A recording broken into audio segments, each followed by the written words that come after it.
இந்திய அணி விளையாண்ட முதலாவது டெஸ்ட் போட்டி, அதாவது இந்திய அணி கிரிக்கெட் விளையாண்ட முதலாவது டெஸ்ட் போட்டினை பத்தின தகவலை தான் நாம இன்னைக்கு பதிவுல பார்க்க போறோம். நம்ம சேனல் பசங்க தான் பாக்குறீங்கன்னா சப்ஸ்கிரைப் பண்ணி வச்சுக்கோங்க. அப்பதான் நாம போற அற்புதமான தகவலை உங்களுக்கு தெரிஞ்சுட்டு இருக்கும். அதை பார்த்து நீங்க பயன்படுறது. மேலும் நீங்க பண்ற ஒவ்வொரு சப்ஸ்கிரைபுக்கும் உங்கள் சார்பாக ஒவ்வொரு மரக்கண்டுகள் போற விஷயம் தெரிஞ்சுக்கிறோம். வாங்க இப்ப நம்ம வீடியோக்குள்ள போய் நம்ம இந்திய அணி முதலாக விளையாண்ட கிரிக்கெட் போட்டி யாரு கூட விளையாண்டாங்க, எப்போ விளையாண்டாங்க, எந்த வருடம் விளையாண்டாங்க, எவ்வளவு ஸ்கோர் அடிச்சாங்க, யாரெல்லாம் இருந்தாங்கன்ற முழு தகவலையும் தெரிஞ்சுக்கலாம். இந்திய அணி தன்னுடைய முதலாவது கிரிக்கெட் போட்டியை இங்கிலாந்துக்கு எதிராக தான் விளையாண்டாங்க. டெஸ்ட் போட்டியை அது வந்து லார்ட்ஸ் மைதானத்துல ஜூன் 25, 28 இந்த நாட்களுக்கு இடையே நடந்தது. 1932, அதாவது 1932வது வருஷம் தான் முதலாவது போட்டியை இந்திய அணி இங்கிலாந்துக்கு எதிராக விளையாடுறாங்க. இந்த முதலாவது போட்டியில இங்கிலாந்துக்கு வந்து பாத்தீங்கன்னா டாஸ் வின் பண்ணாங்க. ஸோ இங்கிலாந்து தான் ஃபர்ஸ்ட் பேட்டிங் பண்றாங்க. இவங்களோட ஃபர்ஸ்ட் பேட்டிங்ல 259 ரன்களை வந்து குவிக்கிறாங்க. இந்தியா விளையாண்ட இந்த முதல் போட்டியில இங்கிலாந்து அணி வந்து பாத்தீங்கன்னா அதுல சிறப்பா விளையாடுறது யாருன்னு கேட்டீங்கன்னா டக்கல்ஸ் ஜார்டின். இவர் வந்து கேப்டனா இருக்காரு. 79 ரன் வந்து குவிச்சிருக்காரு. இவருக்கு பக்கபலமா பாத்தீங்கன்னா லேஸ் அமிஸ் அப்படின்னு சொல்லக்கூடியவர் 65 ரன் வந்து குவிச்சிருக்காரு. ஸோ இந்தியாவுக்கு எதிராக விளையாண்ட இங்கிலாந்து பாத்தீங்கன்னா 259 ரன் அடிச்சிருக்காங்க. ஸோ யார் நம்ம இந்திய போலர் சிறப்பா பந்து வீசினாங்கன்றதை பார்க்கலாம். இந்தியா விளையாண்ட முதல் போட்டியிலே முகமது நசீர் அப்படின்னு சொல்ற பிளேயர் வந்து பாத்தீங்கன்னா 26 ஓவர் வீசியிருக்காரு. 3 மேடின் எடுத்திருக்காரு. 93 ரன் விட்டு கொடுத்திருக்காரு. 5 விக்கெட்டை வந்து எடுத்திருக்காரு. ஸோ இங்கிலாண்ட இவர் சுருட்டான்னு சொல்லலாம். அந்த அளவுக்கு தரமா வந்து முகமது நசீர் வந்து பால் வீசியிருக்காரு. இவருக்கு அடுத்தபடியா பாத்தீங்கன்னா அமர் சிங் வந்து பாத்தீங்கன்னா 31 ஓவர் வீசியிருக்காரு. 10 மேடின்னு 75 ரன் விட்டு கொடுத்திருக்காரு. 2 விக்கெட் எடுத்திருக்காரு. இவருக்கு பக்கபலமா பாத்தீங்கன்னா CK நாயுடு வந்து பாத்தீங்கன்னா 24 ஓவர் வீசியிருக்காரு. 8 மேடின்னு 40 ரன் விட்டு கொடுத்திருக்காரு. 2 விக்கெட் எடுத்திருக்காரு.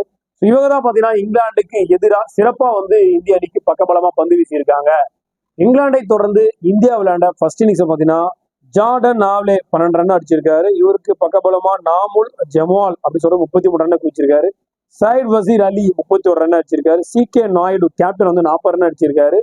சுரபிஜ் கிளாக் அப்படின்னு சொல்றவரு 22 ரன் அடிச்சிருக்காரு. நசீர் அலி 13 ரன் அடிச்சிருக்காரு. நசீர் அலி தொடர்ந்து ஃபிரோஸ் பலியா வந்து பாத்தீங்கன்னா 1 ரன், லால் சிங் வந்து 15 ரன் அடிச்சிருக்காரு.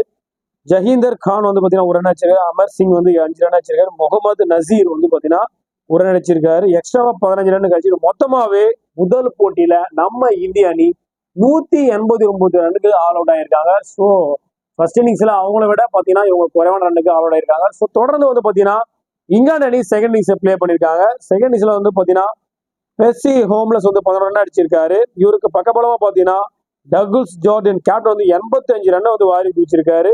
இவர் எடில் பாய்ட்னர் 54 ரன் அடிச்சிருக்காரு. ஸோ இதனால வந்து பாத்தீங்கன்னா செகண்ட் இன்னிங்ஸ்ல அவங்க வந்து பாத்தீங்கன்னா 275 ரன் வந்து அடிச்சு டிக்ளேர் பண்ணிருக்காங்க. 8 விக்கெட்டுக்கு இந்த சாதனை பண்ணிருக்காங்க. ஸோ முதலாவது நடந்த போட்டியில இந்திய அணி வந்து எதிராக வந்து பாத்தீங்கன்னா ஃபர்ஸ்ட் இன்னிங்ஸ் 259 ரன்னும் செகண்ட் இன்னிங்ஸ்ல 275 ரன்னும் அடிச்சிருக்காங்க. ஸோ இதை தொடர்ந்து இந்தியாவோட செகண்ட் இன்னிங்ஸ் வந்து விளையாடிட்டு இருக்காங்க. இந்தியாவில் பாத்தீங்கன்னா ஓப்பனரா வந்த நமூல் ஜமால் வந்து பாத்தீங்கன்னா 25 ரன் அடிச்சிருக்காரு. இவருக்கு பக்கபலமா ஒன் டவுன்ல வந்த சாயிட் வால்சர் அலி வந்து பாத்தீங்கன்னா 39 ரன் அடிச்சிருக்காரு. இவருக்கு பக்கபலமா கடைசியா வந்து பாத்தீங்கன்னா அமர் சிங் வந்து பாத்தீங்கன்னா 59 ரன் வந்து அடிச்சிருக்காரு. இவர் தான் நம்ம இந்திய கிரிக்கெட் வரலாற்றுல இந்திய அணி விளையாண்ட முதல் போட்டியில 50 அடித்த ஒரு நபர் அப்படின்னு சொல்லலாம். இந்தியா பிளேயர்லயே முதலாவது 50 அடிச்ச ஒரு பிளேயர்னு கேட்டீங்கன்னா அது அமர் சிங் தான் முதலாவது 50 பதிவு பண்ணியிருக்காரு. ஸோ கண்டிப்பா இந்த பதிவுல இன்னொரு விஷயத்த நம்ம தெரிஞ்சுக்கலாம். முதலாவது 50 அடிச்ச ஒரு நபர் அப்படின்ற தகவல் நீங்க தெரிஞ்சுக்கலாம். ஸோ அமீர் வந்து பாத்தீங்கன்னா முதலாவது 50 பதிவு பண்ணியிருக்காரு. ஸோ 2 இன்னிங்ஸும் சேர்த்து பாத்தீங்கன்னா நாம அவங்கள பீட் பண்ண முடியல. இந்த முதலாவது போட்டியில, அதாவது இந்தியா விளையாண்ட முதலாவது போட்டியில இந்தியா தோல்வியை தான் தழுவியிருக்காங்க. ஸோ 158 ரன் வித்தியாசத்துல இங்கிலாந்து அணி ஒரு மாபெரும் வெற்றியை பதிவு பண்ணியிருக்காங்க. ஸோ இந்த முதலாவது நடந்த போட்டியில இந்திய அணி ஒரு மாபெரும் தோல்வியை தான் சந்திச்சிருக்காங்க. ஆனா இந்திய அணி வந்து பாத்தீங்கன்னா கிரிக்கெட் அந்த வரலாற்று அப்படின்னு பார்க்கும்போது இந்திய அணி கிட்டத்தட்ட மற்ற நாடுகளுக்கு கூட ஒப்பிடும்போது, இங்கிலாந்து ஆஸ்திரேலியாவோட ஒப்பிடும்போது கிட்டத்தட்ட ஒரு 50 ஆண்டுகள் இடைவெளி இருந்திருக்கு இந்திய அணி விளையாடுறதுக்கு, சர்வதேச போட்டியில விளையாடுறதுக்கு. அதே போல இந்த முதலாவது போட்டியில ஃபர்ஸ்ட் 5 விக்கெட் எடுத்த இந்திய பவுலர் யாரு? இந்தியாவில இருந்து பந்து வீசக்கூடிய ஒரு சிறப்பான பவுலர்.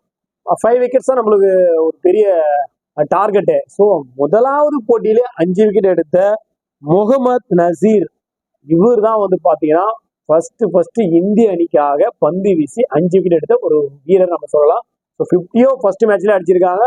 5 விக்கெட்டும் ஃபர்ஸ்ட் மேட்ச்ல இந்தியாவுக்கு கிடைச்சிருக்கு. வெற்றி மட்டும் தான் கிடைக்கல. ஆனா பல சாதனைகளை இந்திய அணி முதலாவது போட்டியிலே நிகழ்த்திருக்கு. உலகத்துக்கு தரம் வாய்ந்த ஒரு அணி இந்திய அணி அப்படின்றத இந்திய அணி நிரூபிச்சிருக்காங்கிறதுல எந்த விதமான மாற்று கருத்துல. ஸோ கண்டிப்பா இந்த பதிவு மூலியமா ஏன்னா இது ரொம்ப நாங்க கஷ்டப்பட்டு தேடி எடுத்து தான் போட்டோம். முதலாவது போட்டி எங்க நடந்துச்சு அப்படின்னு எனக்கே ரொம்ப ஆர்வமா இருந்துச்சு. ஸோ இந்த தகவலை கண்டிப்பா நம்ம வியூவர்ஸுக்கு சொல்லணுன்றதுக்காக தான் சொன்னோம்.